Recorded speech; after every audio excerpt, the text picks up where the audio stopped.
Bismillahirrahmanirrahim. Assalamualaikum students. Welcome to class 7, subject English, lecture number 3. We were studying about unit number 6, section 1, neighbors. Neighbors में हमने more than half chapter cover कर लिया था. उससे आगे आज continue करेंगे till then. Then what meanings of sentences ये था आपका homework.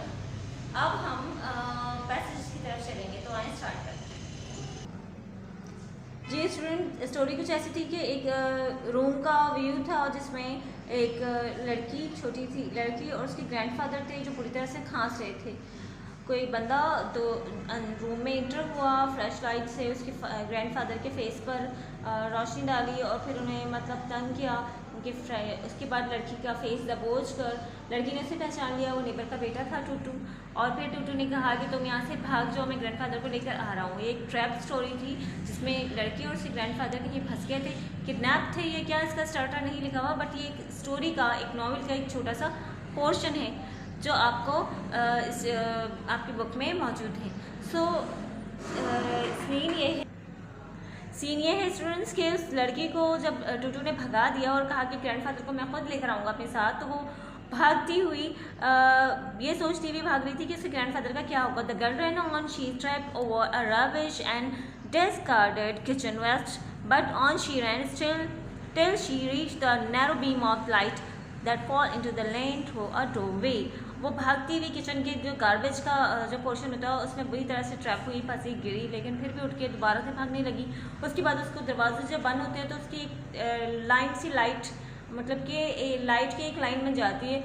वहाँ से भी गुजरते हुए डोरवे तक पहुँची with trembling hands and open the door. और फिर वो कांपते हुए हाथों से मतलब बहुत बुरी तरह से दरवाज़ा उसने जब खोला, एंड सॉबिंग विद एक्सॉस्शन, और सिसकियाँ ले रही थी, बहुत थकी हुई थी, टू मच थकी हुई थी. She fail into the arms of a waiting women. और फिर जब दरवाज़ा खोल के वो अंदर भागी, उसके बाद जब वो उस आंटी की, उस वुमेन के हाथों में गिरी तो उन्होंने उसको संभाला, बड़े प्यार से उसके बालों पे हाथ फेरते हुए उसके कान में सरगोशी की कि ग्रैंडफादर, तुम्हारे ग्रैंडफादर कहाँ हैं, क्या वो टूटू के साथ आ रहे हैं? I don't know, व्हिस्पर्ड the girl. उसने बहुत सरगोशी से खामोशी से कहा, मुझे नहीं पता, और रोना शुरू हो गई. The women rocked her gently in her arms and said it's all right, it's all right. उस औरत ने उसको बहुत ही प्यार से संभाला और कहा कि कुछ नहीं होता, ठीक है सब. The girl did not know how long they waited. और गर्ल को ये नहीं पता कि कितनी देर उसने वेट किया, कितनी देर तक वो परेशान रही, कितनी आवाज़ें उसको आती रहीं, तोड़ फोड़ की, ग्लास टूटने की, इसके अलावा चीज़ें गिरने की, उठाने की, शोर शराबे की, हर तरह की से आवाज़ आई.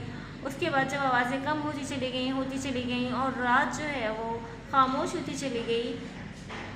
और उसके बाद उस गर्ल ने उस वुमन से पूछा, उसको तलाश किया, उसको उसके फेस पे मतलब घूर रही थी और कह रही थी कि मेरे ग्रैंडफादर क्यों नहीं आया और टूटू अब तक क्यों नहीं आया. They could hear footstep. और उसके बाद उन दोनों ने फुटस्टेप सुनना शुरू कर दिया जो उनके करीब चली आ रही थी कमरे के बाहर से. दरवाज़ा बंद था, उस बंद दरवाजे से भी वो लड़की उन लोगों के फुटस्टेप सुन रही थी, आवाज़ें सुन रही थी हल्की. फिर उसके बाद वो आवाज़ें करीब आती चली गई और फिर वो लड़की डोर वे से नीचे झांक करके डार्क बैक लाइन में उसने घूमना शुरू कर दिया. जैसे उसने दरवाज़ा खोला, बाहर डार्क था, अंधेरा था और बिल्कुल खामोशी थी. लेकिन अचानक से उस अंधेरे में से कुछ दो लोग अपीयर हुए.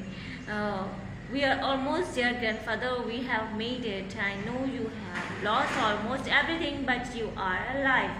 और फिर ये आवाज़ उसे कानों में गूंजी. ये आवाज़ किसी टूटू की थी कि हमने ये कर दिखाया. ग्रैंडफादर, आई नो कि आपने सब कुछ खो दिया है लेकिन आप अब तक जिंदा हैं और हमने ये कर दिखाया है. We are all alive my dear boy. Grandfather ने कहा, हम सब जिंदा हैं, अल्लाह का शुक्र है. और फिर रिटर्न हम वापस आ गए. और फिर दरवाज़ा खोलते ही जब उन्होंने अपनी पोती को देखा तो कहा कि आर यू देयर बिटिया रानी, क्या तुम यहाँ हो बिटिया रानी? This is the end of the story. ये एक इनकम्प्लीट स्टोरी थी, इसी तरह की थी. अब इसकी वर्किंग की तरफ आते हैं.